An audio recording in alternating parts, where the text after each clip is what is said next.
comment vous allez? J'espère que vous allez très bien. Moi aussi, je vais bien par la grâce de Dieu. Dieu nous fait grâce. Vous excusez-moi pour atteindre 8 mois et bien la vidéo. Quand il a été voilà, merci à tous nos abonnés.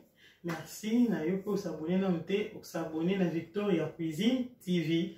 Aux gens qui bien aux gens témoignages ma solo, ma cuisine africaine, européen, donc c'est ça. Alors, les lots sans plus tarder, tous la recette na biso ya soso na chou.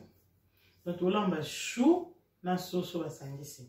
Banana tolamba ki soso ya mwamba, tozola samino kaka ba ndenge belé oyo okoki ko changer goût ya biloko na même chose mais okolamba ona ba ndenge ebele.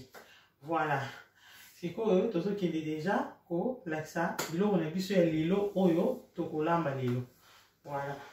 Toye awa toza na soso na biso yango oyo tosi tokati bakati biso déjà na wenze na sukoli yango me na okende kotyango ma ya moto otiede. Awa biloko oyo tokolambela toza na chou na biso yango oyo tokolamba kosangisa na soso, toza na manioko na biso ezala pembeni oyo ekoaccompagner soso na biso tosangisa na kati te mais totya manioko pembeni. Ah, toza na céleri, matungulu, ail, toza na mungwa, toza na ail ya poussière, toza na poivre blanc, toza na muscade, toza na piment doux. Ah, toza na bouillon na biso ya soso, toko utiliser, puis toza na citron na feuille de laurier. Voilà, sans plus tarder, na okende soki kotia mai na moto pour na chauffer soso na mai. Voilà, na pelisi yango na bouloir, na pelisi bouloir ezwa moto bongo na soka mo likolo ya soso po elongola mwa ba ze soso oyo eza na osala mona chou eza ndenge moko te na soso ya mwamba. Soso ya mwamba na tiaki yango na four na tumbaki yango mpe na langi na tumbaki yango elongoli bania mpe na langi oyo eza modele mosusu mpe nazosala. Donc c'est ça à suivre. Voilà, sikoyo mai na biso échauffé na okende soki kotia yango na soso na biso soma ya moto elongola mwa baze eza soso ya basoso bomwa eloko babomaka wana. Donc soma ya moto mpe elongola mwa baze na basekre moso mwa nde mai ekomi navandisa yango boye mwa quelque temps mpe napasa yango na mai ya propre mpona si nasukolaki yango apres nsima matio na nzungu natie baépice bomona évolution à suivre. Après tokoki bakisa mwa citron. Citron à sauce na biso oka mai voilà. Après on doit tourner en boye si on passe en citron. Voilà, na sopi mai wana ya moto na passe bien na mai ya propre au monde des asco to ke tsango na kati ya nzungu na biso. Voilà, on sort na nzungu parce angoyo to tsango dia na nzungu so na ke tsa pa épice na biso na bani na épice ya poussière na bani na ail ya poussière na tsa ail ya poussière na ail ya mai. OK, ail ya poussière po ikota na kati ya musuni ya soso soko sa biloko no boye ezala goût makasi ezala ka goût na soupe te metina musuni. Natie ail à poussière, voilà. Natie poivre blanc. Ok, après dans la moitié pilipili. Natie piment doux. On va abandonner les ingrédients ou à poudre pour écouter bien la mousson. Voilà. Allez, on écoute ça, muscade. Pour ajuster tout toxiner la sauce, ouais. Na yo tia bouillon na oyo okotia no pe bouillon nyonso n'importe quel bouillon nga na tiza oyo na laksa bino pe na timbelaka na koko lambia na no. Voilà, ok ok bon sikoyo na ndisiko kotia matungulu na biso natia matungulu fo fungola mo wepo. Voilà, soso soko tokisa ngo matungulu fo ebele po matungulu epesa na soso goût naye kotia ndembe.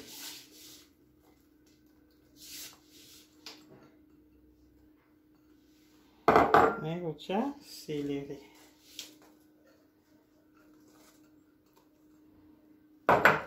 natie aïe na tia mwa ndambo po na voiture mosusu na sauce aïe naye kotia feuille de laurier natie feuille de laurier misala après na kotia mwa mungwa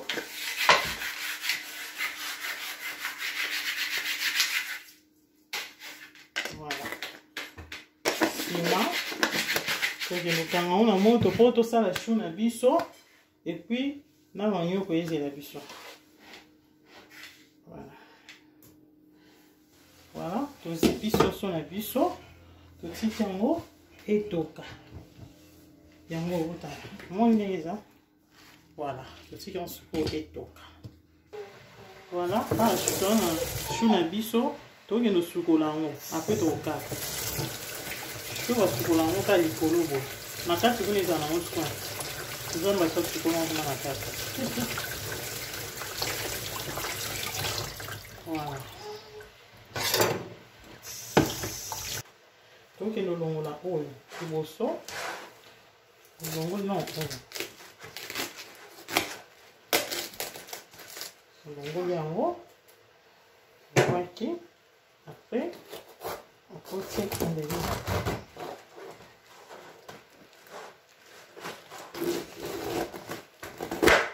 voilà après nsima tokende sikoyo katakata yango mike mike oyo bako eza mibale tia moko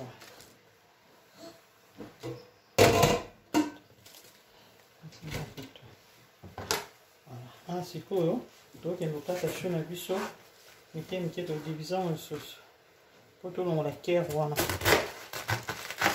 voilà on juste kere oyo po totia ngo te corazon tobwaki apres nsima nde tokende sikoyo katakata yango mike mike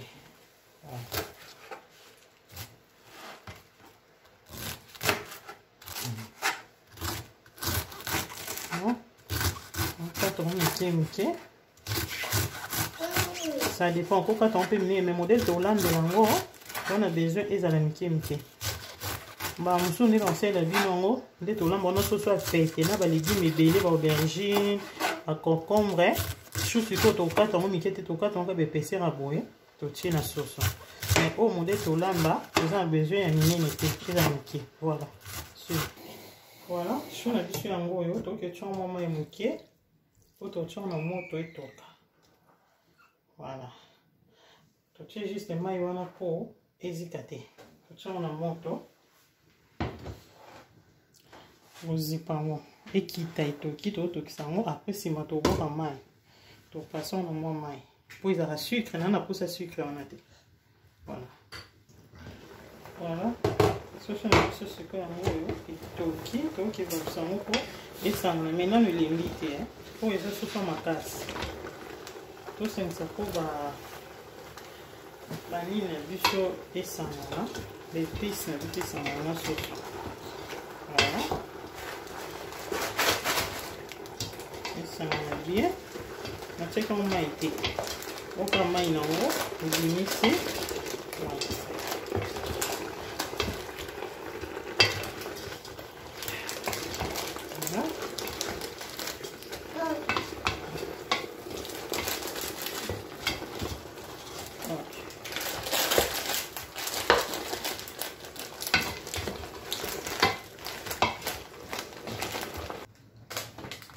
voilà chou na biso yango oyo olembi esali kaka natiaka neti 15 minutes na moto 10 à 15 minutes po ekita boye sikoyo boye sava toyoki sikoyo kotia yango mai ebele parceke topase yango moni kotia yango mai parceke mai oyo ebimisa sucre wana sucre oyo eza na chou so sucre wana eza esala mpenza bien te okosala yango na sucre wana soki olamba wana ntina babino mosusu mais modele oyo tolamba oyo ifo tolongola mai ya sucre wana totia boye après topasa yango. C'est ça. Voilà. Ensuite tozopase tolongola mai ya sucre. Mai ya sucre na nyonso ya chou yango wana. Voilà.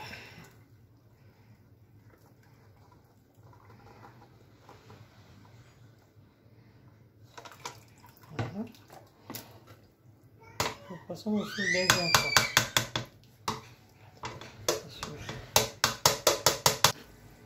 Voilà, au deuxième maille pour elongola sucre. Voilà, ok, assure. Voilà, awa tolongoli maille maille ya selongo maille yango awa na kati awa. Sikoyo tochango pembeni tokalinga soso na biso après sima na omatisa bino ndenge tosala assure.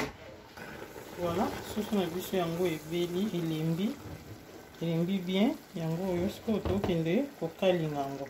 Voilà, assure. Ok, sikoyo tokende kokalinga soso na biso, huile na biso déjà échauffée. Natiaki déjà huile, tokalinga sikoyo soso na biso. Les autres côtés, c'est noir.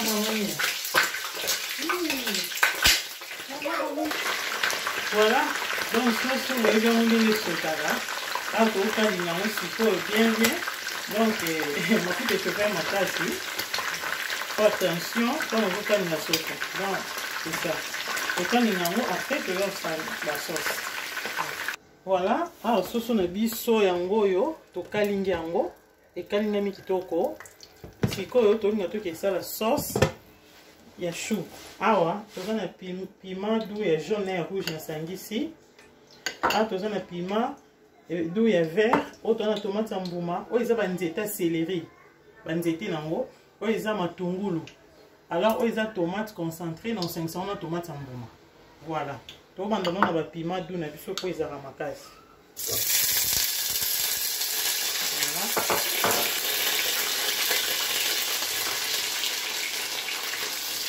Une minute, une temps il faut déjà sauce on a fait glisser déjà huile. Ah, peut-être huile bien minute pour tourner la chou, la tomate et les amandes. Pour que ça soit banzete ya céleri. Tous la sucre piment d'huile mbamo muki après tourner matungulu na tomate na biso. Ya mbuma na ya concentré. Voilà. Voilà. C'est quoi que je ma tungulu na biso. Après je fais tomate. Je fais puis ail. Quand on a un sucre, on mélange et les mbis pour après on a tomate concentrée. Après on a chou na biso. Voilà, c'est sucre. Non, bah ça piment doux ya poussière. Oui, puis ça monte pour le rang entier. Voilà. C'est quoi? Non, bah ça tomate concentrée. Mon nid est à rouge, ma casse, c'est moi orange. Voilà. Non, bah ça. Pour la tomate, ah, il a vraiment. Bah, ça va coloranté. Ça va coloranté. Donc, ils ont amené tomate en mon qui n'a rien. Mais ça va moi bien. Ça va moi bien. Voilà. Il faut un salade pour balance. Ok. Voilà. Donc, il faut que l'on y va. Les légumes, on dit que la tomate, le poivron, et piment doux. Voilà. On aurait mis ça dans le poivron. Piment doux, on a matungulu, on a dit ça. Et les mbis. C'est ce que je peux faire. Chou na biso. Je vais faire sur le chou. Voilà. Ndango. C'est pour écaler na yango. Et ça m'a fait bien. Après, je vais bien. Je vais faire 500 là. Poulet na biso au sauce na biso. Voilà.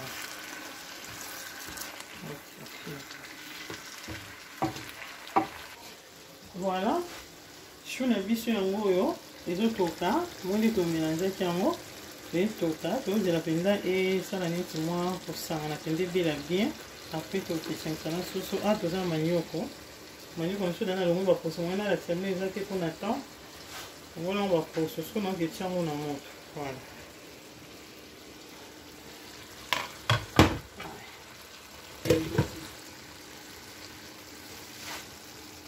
Voilà. Tomoni chou na biso ekomi prêt ya tomélange yango sikoyo na soso. Oyo tozokende kosangisa yango na soso na biso.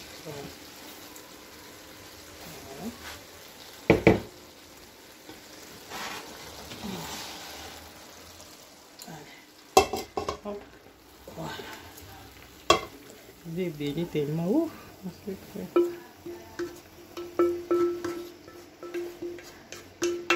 Voilà, au fond là, ça maille. Voilà, c'est maille. Maille. On va ça pour ça.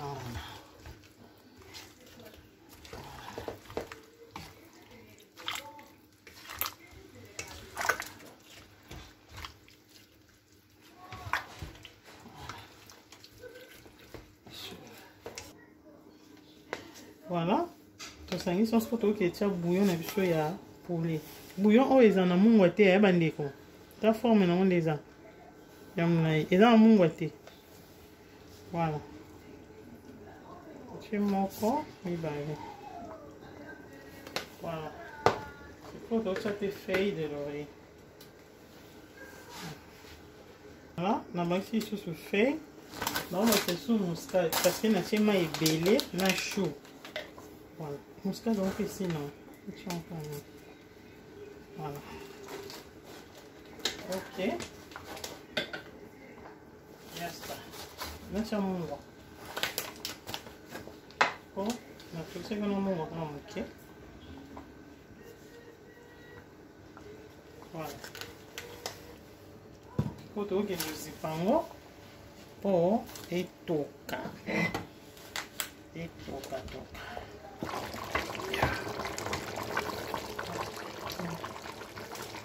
Alors, awa tozo babisa bien na biso ekomi presque à la fin po ebela. Donc kolomba nyonso donc natiaka 1 heure du temps po mosali ezali te ebele. Alors biloko na moto esali ba 60 minutes. So tosangisi na bamisala mosusu nasalisali wana tokoki soka ba 1 heure 1h30 be. C'est vraiment grand mosala. Alors, totika yango sikoyo ekita mai mwa moke après sima ebeli. Manioko na biso mpe yango esi ebeli nango deja. Manioko eomelaka te ebeli. Voilà, sikoyo biloko ekita mwa moke après sima esili. Voilà, nous sommes à la fin. Biloko na biso ebeli kitoko makasi. Soso na biso vraiment ebeli na ba légumes na biso nyonso totiaki ebeli vraiment ebeli. Voilà, omoni chou na biso yango wana. Voilà, ebeli mpenza bien. Alors sikoyo tokoma biso na suka. Voilà yango oyo manioko na biso yango oyo soso na biso yango tolambi yango na chou. Voilà, yango wana ebimi kitoko makasi kandi bomona ndenge mpe ezali. Donc manioko mpe yango wana donc etia sikoyo na sani nalakisa bino comment toko servir yango. Voilà biloko na biso yango topresente comment okoki koservir manioko na soso batia chou. Donc chou na biso na soso. Donc yango wana tomoni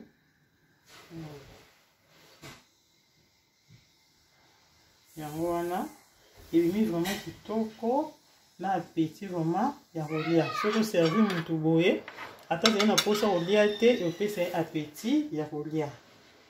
Vraiment yango oyo ebimi kitoko makasi. Donc tokomi na biso na suka ya émission na biso ya lelo. Voilà, tokomi na suka ya émission na biso, tobandaki yango bien. Monde tosalaki na tokisi chou, na sali soso, malheureusement wakati déjà na wenze po a eza bongo. Donc c'est ça. Tokomi na suka ya émission na biso.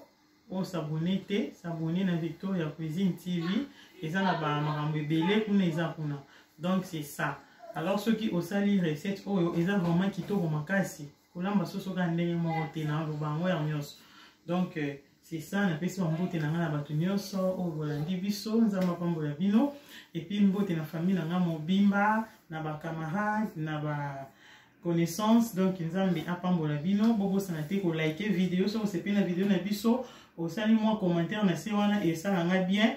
Alors merci beaucoup na bino nyonso na ngi bino mingi semaine fin semaine malamu nzambe abatela bino apambola bino biloko na biso yango yo, biloko na biso yango yo.